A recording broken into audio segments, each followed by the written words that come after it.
Abra a tua Bíblia no livro de Jó.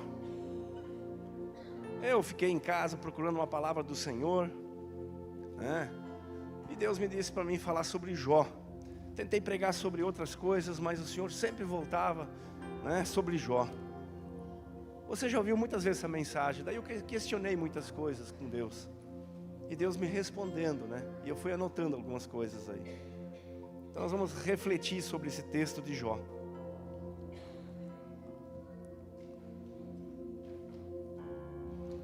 Se você achou, diz amém. Jó capítulo 1. Vamos ler uns versículos, coloca lá versículo 1. E diz assim, talvez a minha tradução está um pouquinho diferente, né? Porque tem João Ferreira de Almeida a traduzida, a revista e corrigida, atualizada, né? Eu acho que a minha até é revista. Havia um homem na terra de Uz, cujo nome era Jó. E este era homem sincero, reto, temente a Deus e desviava-se do mal. Nasceram-lhe 7 filhos e 3 filhas. E era o seu gado 7.000 ovelhas, 3.000 camelos, 500.000 juntas de boi, 500 jumentas, e também muitíssima gente ao qual era a seu serviço. De maneira que esse homem era o maior de todos os homens do Oriente.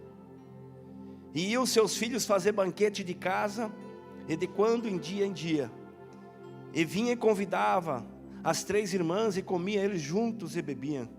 Sucedeu, pois, que tendo decorrido um turno de dias de seus banquetes, enviava Jó, e sacrificava ele a seus filhos de madrugada, e oferecia holocausto segundo o número de todos eles, porque dizia Jó: porventura pecaram os meus filhos e blasfemaram ao Senhor nosso Deus em seu coração.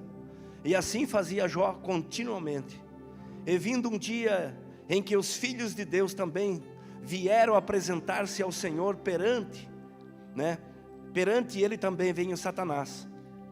Então o Senhor disse a Satanás: de onde tu vens? E Satanás respondeu ao Senhor e disse: de rodear a terra e de passear por ela. E disse o Senhor a Satanás: observaste tu o meu servo Jó?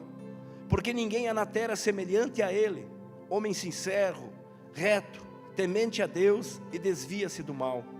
Então respondeu Satanás ao Senhor e disse: porventura teme Jó a Deus debalde? Porventura não o cercaste tu de bens, e obra que tu abençoaste as suas mãos, e o seu gado está aumentando na terra? Estende a tua mão e toca-lhe em tudo quanto tem, e verás se não blasfema em tua face. Amém? Levanta tua mão para cá, vamos orar a Deus. Senhor nosso Deus e nosso Pai que está nos céus, nós te glorificamos, te exaltamos. Queremos te exaltar como Jó, não pelo que tu pode nos dar, mas pelo que tu és. Sabemos o quanto somos miseráveis e pequenos, e jamais podemos compreender, Senhor, a grandeza da tua magnitude, do teu poder, da tua sinceridade, do teu amor para conosco. Que nessa noite, Espírito Santo, podemos transmitir aquilo que tu queres, não o que queremos. E diante da tua palavra eu sempre me prostro, Pai, porque reconheço o quanto eu sou dependente do teu Espírito. E você diz amém. Esse amém é fraco, amém, irmãos? Amém. A palavra amém é assim seja. Amém? Se nós, né? E o diabo ele tem uma coisa muito forte na vida dele. Ele não tem todo o poder, mas ele tem uma força. Ele estava milhares e milhares de anos com Deus. E ele tem 5 questões que ele tenta colocar na mente do homem. Quando você fala com as pessoas do mundo, as inteligentes, você vai perceber que quando você declara a sua fé, elas vão dizer assim: ah, mas a Bíblia é só um livro. A Bíblia não é verdadeira. É a primeira dúvida que o diabo tenta colocar dentro de nós. A segunda dúvida que ele tenta questionar, ele diz assim: ah, mas todas as religiões são boas. Todas elas têm alguma coisa de bom. E a terceira coisa que o diabo gosta de colocar em nós, né, além de dizer que a Bíblia é falsa, ou que a Bíblia é só um livro de pessoas boas que escreveram, né, que não é a legítima palavra de Deus, mas é uma mentira do diabo, porque a palavra de Deus é verdadeira, ela é única e ela é eficaz. mais penetrante que uma espada de 2 gumes, ela vai discernindo a alma, o corpo e o espírito, entre juntas de medula, e sabe o que está no coração do homem. Então, além dele dizer assim que a Bíblia é só um livro, além de dizer, né, que todas as religiões são boas, e ele também tenta colocar no homem que todos os caminhos levam a Deus. Todas as religiões, tudo que a gente faz de bem vai nos levar a Deus. Isso é uma grande mentira. Você pode falar com N religiões e de várias crenças, eles vão dizer, mas aquilo lá também é bom, a gente vai fazer o que é bom. Irmãos, nós não somos salvos porque nós éramos bons. A palavra de Deus em Romanos diz que todos nós pecamos e estamos destituídos da glória de Deus. A palavra diz que nós somos pecadores por natureza, nós somos orgulhosos, cobiçosos, né? Mas aqui a Bíblia não é um homem que está falando de Jó. Essas 3 questões, então você realmente pensa, quando você fala com uma pessoa aí de fora, eles vão dizer, pastor, mas todos os caminhos levam a Deus. Eu pratico uma religião, vou ser bom lá, vai levar a Deus. É mentira, o único caminho é Jesus Cristo. A Bíblia diz assim, ninguém desceu do céu e não subiu, a não ser Cristo. E através dele nós somos salvos, porque ele disse, eu sou o caminho, a verdade e a vida, e ninguém vai ao Pai a não ser por mim. Não foi outras pessoas que morreram na cruz, não há outra expiação para que nós pudéssemos chegar ao trono da graça. Somente Jesus. Não é Maria, não é Paulo, não é Pedro, não é o Buda, né? Não é outro, isso é filosofias de vida que as religiões criaram. Jesus não é uma religião, Jesus é uma convicção da salvação, a qual ele se fez o cordeiro imolado, para que nós, através do seu sangue, nós pudéssemos ser absolvidos da ira de Deus. É muito sério isso, irmão. Somente Jesus Cristo nos leva ao céu. Se você olhar, os cientistas comprovaram que o universo está em expansão, e dizem que ele tem 900 milhões de quilômetros, de uma ponta a outra está desenvolvendo, e precisaria cerca de 900 bilhões de anos-luz para que nós pudéssemos cruzar. Então eles ficam paranoicos, porque diz que Jesus subiu uns 50 metros e desapareceu. Que velocidade Jesus foi para o céu? Se a gente analisasse, a gente ia dizer, mas se ele viajou a 300 mil quilômetros por hora, a velocidade da luz, ele estaria aí na esquina. Meu filho, não funciona nesse meio. Jesus estava lá em Nazaré, e num piscar de olhos ele aparece na Galileia. Ou você pode dizer que Jesus, ele é muito mais rápido que a velocidade da luz, ele é muito mais rápido, e o universo nós conhecemos e sabemos que é finito, não é infinito, porque o nosso Deus é infinito. Então essas questões a gente vê que quanto somos pequenos. Imagina o nosso Deus, que é tão grande que a Bíblia diz nos Salmos que ele pega a concha da mão e coloca o mar. Imagine colocar o Oceano Atlântico, o Pacífico, o Mediterrâneo na concha da sua mão. Que Deus poderoso é esse?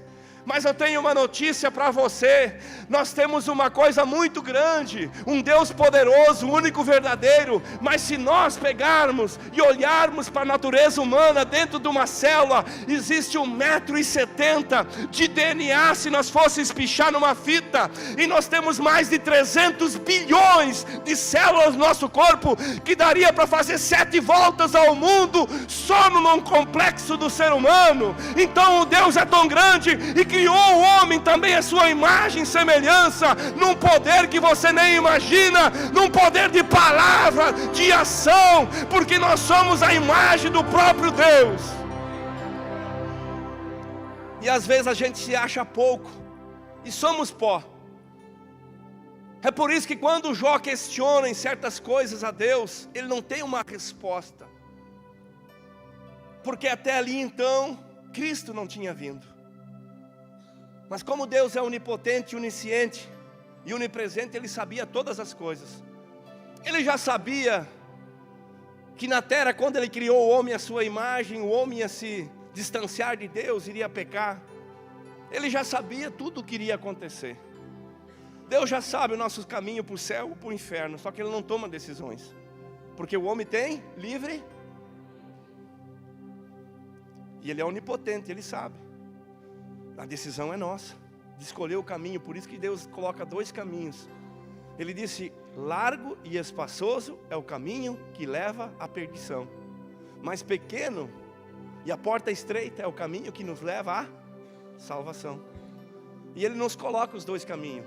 O caminho de um homem, a qual você passa, e a pequena porta que é Cristo, ou o caminho das religiões, onde é que você pode pecar.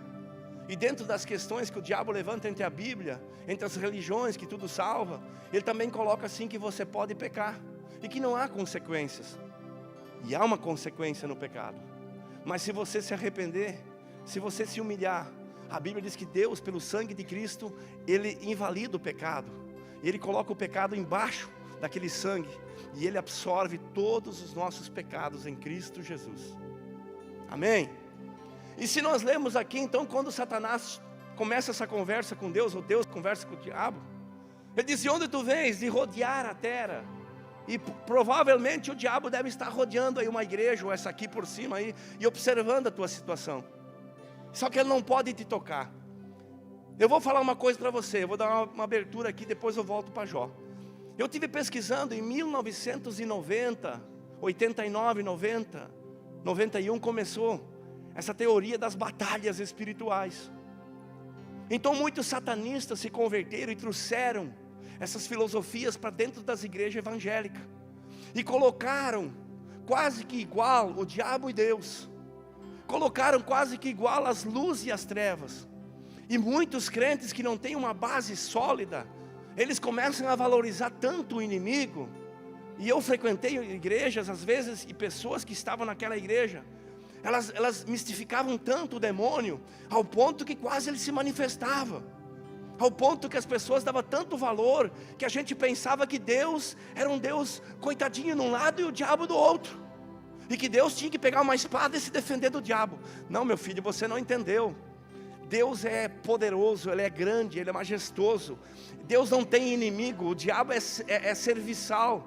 A Bíblia diz assim que o diabo, segundo Lutero, diz é o cachorro, o cão que está na coleira de Deus. Ele só alcança onde Deus quer.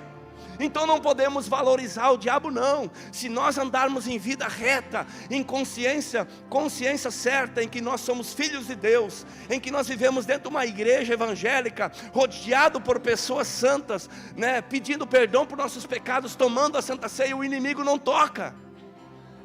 Pastor, como é que tu prova isso? Aqui já no Antigo Testamento. Quando Deus pergunta para Jó: de onde tu vens? Ele diz: rodear a terra. Aí Deus pergunta: tu viste o meu servo Jó? Ele disse: eu vi. E tu viu que ele é piedoso, reto? Aí que entra uma questão. Falar de uma pessoa, eu posso falar do David, bem ou mal. E até se eu falasse bem, você poderia dizer assim: pastor, mas é a tua palavra, me prova. Agora, quando a Bíblia fala e Deus fala de Jó, não é o homem que fala. O próprio Deus estava falando que Jó era um homem reto, temente a Deus, piedoso, e que não havia ninguém na terra como ele. O próprio Deus estava alegando o caráter de Jó aqui. E quando Deus alega o caráter de Jó, claro que Jó tinha pecado, mas igual a ele não tinha um homem que tentava viver em santidade. E olha que quando um homem tem filhos, e tem uma herança tão grande quanto Jó, e tem 10 filhos, geralmente com 2 ou 3 já dá briga de herança. A gente pode ver a Arroio do Meio, quantas crises em família tem por causa de herança. Agora a Bíblia diz que os filhos faziam festa, comiam junto e viviam junto. Não tinha nenhuma briga, a Bíblia não alega briga. Então certamente quando tem filhos em família unida, é porque tem pai sacrificando pelos filhos. Porque a Bíblia diz que de continuamente Jó sacrificava pelos seus filhos. Aprende a sacrificar não só no altar de Deus, sacrifica pelos teus filhos. A Bíblia diz que Jó pensava que os filhos pudessem pecar. Então os filhos viviam unidos, e ele sacrificava pelos filhos. Então quando você vê uma família unida, certamente tem pais crentes que sacrificam pelos filhos. A coisa mais linda é pais que se envolvem com a igreja, né, e os filhos já nascem dentro das congregações, e se tornam homens e mulheres de Deus. Que coisa mais linda isso, Maurício, né, ter um pai temente a Deus. Mas a Bíblia vai relatando que Jó então está naquele meio entre a luta de diabo, de Satanás com Deus, e Deus então responde: tu viste o meu servo Jó? Ele é fiel, piedoso, íntegro, não tem homem igual. E a Bíblia relata então que o diabo responde assim: mas também pudera, tu cercou eles de bens. Quer dizer que então ser rico aqui já desbanca, né, que o crente não pode ser rico. A religião antiga romana ensinou que nós tínhamos que ser pobre. A questão de você ser pobre ou rico é uma questão pessoal, é você ter uma cabeça boa. Se você orar, buscar o Senhor pelo que Ele é, não pelo que Ele pode te dar, e se Deus resolver te dar, meu filho, não tem problema em você ser rico, porque a Bíblia declara que Jó era um homem reto, piedoso, né? Um homem de justiça, um homem que vivia na presença de Deus, mas era o maior do Oriente, o homem mais rico. Então quer dizer que a riqueza de Jó não fez ele ser avarento. O problema não é ser rico, o problema é você não servir ao dinheiro. O problema é que você possa usar o dinheiro, os bens, não o bem usar você. Ali já desbanca as pessoas que acham que às vezes, né, não pode ter dinheiro, irmãos. Eu quero abençoar essa igreja em nome de Jesus. Você vai prosperar sim, vai ser temente a Deus, vai ser um homem íntegro e vai poder ter muitas riquezas. A Bíblia relata então que Deus é um interrogado aqui. E Deus sabia que Jó servia a Ele não pelo que Jó tinha. E eu vou provar para você. Jó servia a Deus não pelo capital que Deus tinha dado para ele, ou pelas bênçãos que Deus tinha dado, porque tudo provém de Deus. Quando você busca Deus pelo que Ele é, Deus pode te enriquecer sim, Deus pode te dar muitas coisas. O teu gado não fica estéril, significa que aonde você trabalha gera fruto, significa que aonde você compra o mais barato, significa que tudo que você coloca à mão, você prospera. Eu trabalhei em várias firmas, eu acho que em 4 ou 5, e todas as empresas que eu trabalhei, em questão de 5 a 6 meses, no máximo 1 ano, eu fui gerente. Eu sempre cheguei no topo. E às vezes eu conversando com o Márcio, com as pessoas, com o Maurício, com os outros obreiros, eu conto que o segredo está em que você orar pelo teu patrão. O segredo está em que você valorizar a tua empresa. Ainda que o teu patrão te valorize, valoriza ele, fala bem dele, trabalha como se fosse para você. Porque Deus não é injusto, irmãos. Parece que o homem é injusto, até no início ele vai te desvalorizar, parece que ele vai te deixar em empecilhos, mas quando você começa a fazer as coisas para Deus, como se fosse para você, não interessa se é na empresa, se é na escola, se é na igreja, Deus, Ele é um Deus que reconhece aquilo que você faz. Então, a Bíblia relata ali, que é um questionamento do diabo, de Satanás para com Deus. Ele fez uma acusação. Sabe por que Jó te serve, te glorifica? Porque você deu muita riqueza, porque você encheu ele de bens, porque você deu tudo para ele. É fácil de glorificar. Eu creio que Deus agora se torna uma vítima. Ele se torna um réu e diz: eu quero provar. Mas como é que ele vai provar? Permitindo o diabo tocar às vezes nas pessoas, nesse caso em Jó. E aqui Jó faz um papel de advogado de Deus, sem ele saber. Então Deus diz para Satanás: toca nele, tira o que ele tem, tira o que ele tem, toca nele, e você verá que ele é justo, reto e íntegro. Então a Bíblia diz que Jó estava em casa, e num certo dia os sabeus deu em cima e levou tudo os seus camelos. Desceu um fogo do céu, fogo, diz fogo, e consumiu todas as ovelhas, e consumiu tudo o que ele tinha na plantação. E vem o outro povo que me fugiu à memória, também não sei a Bíblia de cor. Deixa eu ver se eu acho para você, mas não vem ao caso, né? E levou tudo o resto que ele tinha. E as notícias não foi num 2, 3 dias, foi num dia de manhã. E eu creio que até meio-dia essa notícia chegou, porque no mesmo dia vem mais catástrofes. A Bíblia diz então que chegou um mensageiro atrás do outro. Os sabeus deram em cima, o fogo desceu, e um outro povo levou tudo. e olharam para Jó, a Bíblia diz que Jó se prostrou e adorou a Deus. E diz: nu eu vim e nu eu voltarei. Bendito é o nome do Senhor. Olha que magnífico isso aqui.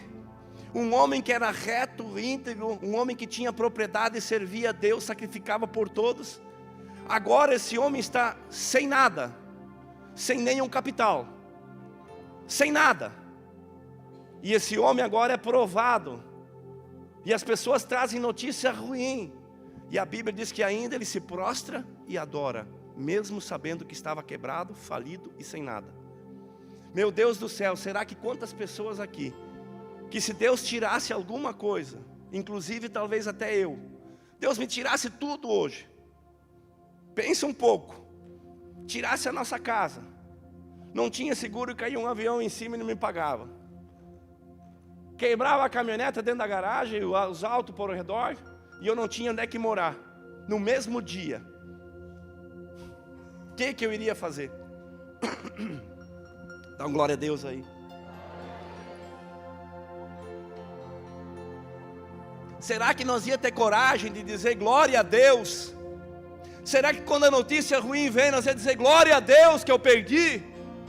Eu vou morrer um dia, eu nasci nu, eu não levei nenhum ouro quando eu nasci, não posso levar nada, porque o caixão não tem gaveta para você levar alguma coisa, meu filho. Isso é uma ideia que o inimigo tenta colocar em nós, que nós vamos levar riqueza. Por isso que quando Jesus foi provado no deserto, o diabo ofereceu os reinos, o diabo pediu para ele transformar pedras em pão, o diabo pediu outras coisas para ele se prostrar e adorar. E Jesus não caiu na cilada do diabo, porque ele sabia que só Deus podia adorar e a servir. E tem gente que troca Jesus por uma droga, por um copo de cachaça, por um cigarro. Tem gente que troca Jesus pelo marido.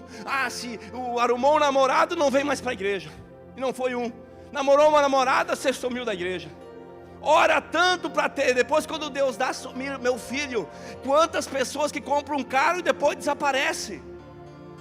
Não vou largar Jesus por nada. Claro que Deus não vai tirar como tirou de Jó, porque Jó fez 3 perguntas para Deus que depois eu vou te responder. Você sabia que Jó fez 16 perguntas ao total e 34 questionamentos? E no final Deus respondeu com mais 70 perguntas, e Jó não tinha como responder, e Deus disse nas perguntas: aonde tu estavas quando eu criei a terra? Quando você nem tinha nascido, quando eu criei o hipopótamo, quando eu criei o beimote, quando eu criei as naturezas, quando eu firmei as águas e coloquei os fundamentos da terra sobre os 7 alicerces, quando eu chamei bilhões e bilhões de estrelas para o seu nome, e todas elas vêm na minha presença, aonde você estava? Mas Jó questionou a Deus, 16 vezes ele perguntou: por que o Senhor não me matou? Por que eu não nasci morto? Por que os peitos ou os seios da minha mãe não eram murchos e eu morri de fome? Dá glória a Deus que essas mensagens são boas. Às vezes a gente perde uma coisa já: ai pastor, eu não sei se eu vou para a igreja. Queimou o portão eletrônico meu, a máquina de 12 anos pifou. Meu Deus do céu, bota para fora a hora, vou lá e compro uma nova, e Deus vai te abençoar, meu filho. Chega a hora de nós ser crente, a murmuração leva a derrota, mas aquele que compra coisa nova, invoca o Senhor e diz: Senhor, Tu és comigo. Mas o homem, quando olha a tristeza, a derrota, as coisas, ele fica revoltado. Por quê? Porque ele não, é muito mais fácil reclamar do que agradecer. E aí o diabo volta, e ele vem furioso, e aí Deus está lá, e o diabo diz: claro, tu só tirou os bens, porque quem perde bem pode recuperar. Toca na família dele, porque o que não dará ao homem troca da família. Daí pesa, meu filho.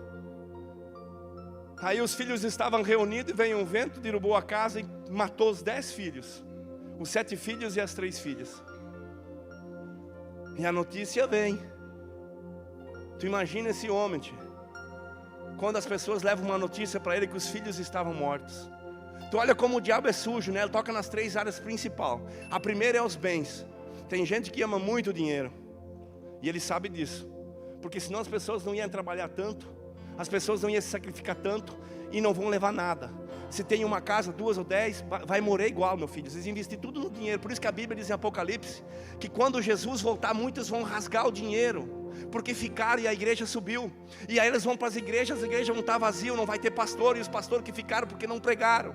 E eles vão querer buscar a Bíblia está morta, o Espírito foi tirado. Porque tem 2 coisas que impedem o anticristo de se manifestar. Ele já está manifesto, mas de operar. É a igreja e o Espírito Santo. E quando a igreja será tirada e o Espírito Santo, o anticristo vai se manifestar em 7 anos. E aí você não vai ter um pastor para pregar. Você vai ler a Bíblia e não vai achar a resposta. É muito sério. E o que você vai fazer? E Jó estava lá, e a notícia chegou, e a resposta está no capítulo 14, bota lá, Jó 1,14. Eu estou sentindo a presença de Deus. Olha o que esse homem faz. Então veio o mensageiro a Dó e disse: os bois lavravam e as jumentas pastavam junto a eles, bota mais um. E deram sobre ele os sabeus e tomaram os servos, feriram ao fio da espada. E só eu escapei para trazer as boas novas. Estando ainda falando, veio outro e disse: o fogo caiu do céu, queimou as ovelhas, os servos e consumiu. Só eu escapei. Mais um, filhinha. Estando ainda falando, veio outro e disse: os caldeus, agora está aí, os caldeus, 3 tropas deram em cima os camelos, tomaram os servos, feriram os fios da espada. Só eu escapei. Mais um. Estando ainda falando, veio outro e disse: teus filhos e tuas filhas, comendo e bebendo vinho em casa dos seus irmãos primogênitos. Seu irmão, eis que um grande vento sobe além do deserto, e deu nos 4 cantos da casa, e caiu sobre os jovens, e morreram. E só eu escapei para trazer as boas novas. Mais um. Então Jó se levantou. Até então ele estava prostrado, agradecendo e glorificando a Deus, por causa que ainda Deus tinha tirado os bens, ele estava glorificando. Então a Bíblia diz, então Jó se levantou, raspou a cabeça, lançou-se em terra e adorou.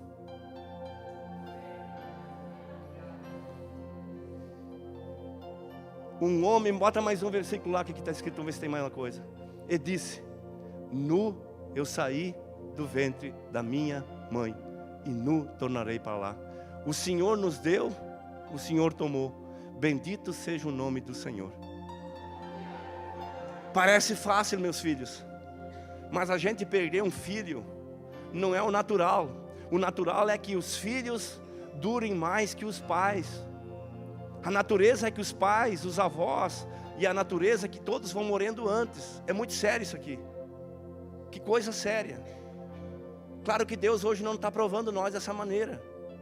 Mas tu imagina que se nós tivéssemos 10 filhos, a minha mãe tinha 13, mas um faleceu com 9 meses.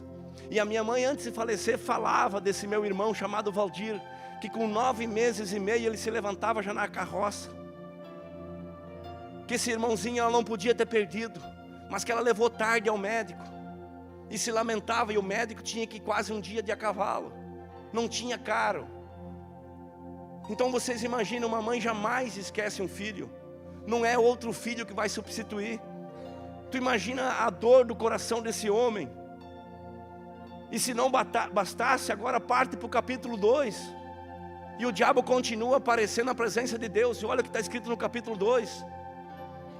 Ali o diabo faz coisas pior. No capítulo 2 o diabo chega diante de Deus e Deus pergunta: viste meu servo Jó? Tu tem atribulado, Satanás, tu tem atribulado Jó. Tu viste o meu servo Jó, que ele é fiel, temente a Deus, e não blasfemou contra mim. Em nenhum momento ele disse uma palavra contrária. Jó não disse assim: maldito seja Deus. Jó não disse assim: Deus, por que tu fez isso? Não, ele adorou, ele questionou a Deus, mas não pecou. Ele não culpou, a Bíblia diz, ele não culpou a Deus pelos feitos errados que estavam acontecendo. Ele entendeu que um dia ele ia morrer e que todos iam morrer. O teu filho vai morrer, a tua filha vai morrer, eu vou morrer, você vai morrer. E ele entendeu que uns partem antes que os outros. Jó tinha um entendimento muito grande. Só que ainda Jó tinha um entendimento de ouvir, e já era um homem reto, piedoso e justo. Mas ainda ele não conhecia na profundidade, imagina nós. Porque no final da Bíblia, no capítulo 38, Deus quando questiona ele, diz: eu só ouvia falar de você, agora os meus olhos te vê. Quando Deus responde com 70 perguntas. Mas no capítulo 2 o diabo vem de novo e Deus questiona, ele diz: viu, tu está sendo injusto. Ele não serve pelo que eu posso dar, ele me serve pelo que eu sou. Que coisa mais linda nós vir aqui na igreja não para ficar rico, não para arrumar um casamento, não para ter uma vida melhor. Não, nós vim aqui adorar Deus pelo que Ele é. Adorar Deus porque um dia Ele nos salvou. Adorar Deus porque Ele preparou uma casa para nós no céu. Adorar Deus porque Ele é Senhor. Não adorar Deus porque ontem eu briguei com a mulher e eu quero que resolva. Não adorar Deus porque o meu filho está doente, eu quero que Deus cure. Não, adorar pelo que Ele é. Em dar nosso corpo em sacrifício vivo, não porque eu recebi um caro, não porque eu ganhei um bom emprego, não, Senhor, Tu és Senhor absoluto. Eu não sirvo a Deus pelo que o Senhor pode me dar, mas eu sirvo pelo que o Senhor é. E o diabo disse: claro, tocar nos bens, tudo bem. Tocar nos filhos não é na casca. Ele vai sentir por um tempo, vai recuperar. Tu pode dar outros filhos. Toca na pele. Porque se tu tocar na pele do homem, e o homem sofrer dor, e tiver enfermidade, o que não dará em troca? Quando Deus tocar na sua carne, ou o diabo tocar, e Deus permitir. Então a Bíblia diz que Deus permitiu. E numa manhã esse homem estava todo leproso, ao ponto que Jó pegou um pedaço de telha e começou a raspar. A Bíblia diz que era tanta chaga e pus que escorria pelo seu corpo, as orelhas talvez tinha caído, o nariz começa nessa lepra a cair. A lepra é uma doença terrível, começa a perder a sensibilidade, a dor sai. E segundo as pessoas, a cinza tem o mesmo poder que o sal. Quando uma pessoa quer salgar uma carne e não tem, diz que ele queima um pedaço de lenha forte e bota cinza, quase que salga. E Jó não sentia mais dor ao ponto de sentar na cinza. Por que ele sentava na cinza? Para que a cinza pudesse cobrir o corpo um pouco e tirar a coceira, e para que ela pudesse tirar um pouquinho daquele pus que escorria sobre o seu corpo. Tu imagina então que ele não tinha mais como passar a mão. Talvez Jó não podia mais falar. Talvez Jó não podia mais nem sequer respirar direito. Ele estava num sofrimento tão terrível, um cadáver humano no fundo de um poço. E a Bíblia relata então que ele pega e senta no meio das cinzas. Não vai mais para casa, ele senta nas cinzas. E ele começa a raspar a pele com um pedaço de telha. E agradecia a Deus. E dizia: o Senhor é o meu Redentor. E eu sei que Ele vive. Tu imagina um homem à beira do caos. E não era só isso que faltava, meu filho. A Bíblia diz que chegou um caos, que chegou 3 amigos. Que aqui no capítulo 2 fala sobre eles. Chegou Elifaz, Bildade e Sofar. E era amigo mesmo. E eles chegaram lá, depois desse dia trágico, em que no outro dia Jó estava enfermo, e olhava para Jó e dizia: Jó, tu pecou, tu é um adúltero, Deus não vai castigar o homem por nada. Ah, Jó, mas certamente tu é um pai desprezível, senão Deus não ia tirar teus filhos. Jó, sabe de uma coisa? Tu roubou viúvas. Porque Jó era tipo um pastor, porque a Bíblia diz que ele sacrificava, e só podia sacrificar quem era pastor. Certamente tu roubou viúvas, roubou pessoas, porque tu é um ladrão. Tu serve a religião, porque a religião pode te enriquecer, Jó. E os amigos continuaram a questionar e acusar a Jó. Queria achar, como é coisa humana nós. Quando alguém está na igreja, acontece uma coisa ruim, todo mundo diz: certamente pecou. A gente não vai olhar a fundo se aquela pessoa pecou ou não pecou. Mas como seres humanos, a gente tem logo aquele dedo para acusar. Aconteceu uma enfermidade e pecou. Né? E às vezes as pessoas saem da igreja, irmãos, e acontece coisinha, ao invés de nós orar e buscar Deus por elas, a gente até às vezes pensa assim: deixa que o diabo toca, para ver se volta. Irmãos, as nossas almas não são da igreja, não é do pastor, é de Jesus. Quantas pessoas já tentaram, às vezes, me amedrontar e me amaldiçoar por coisas que eu era para fazer, que eu não queria fazer.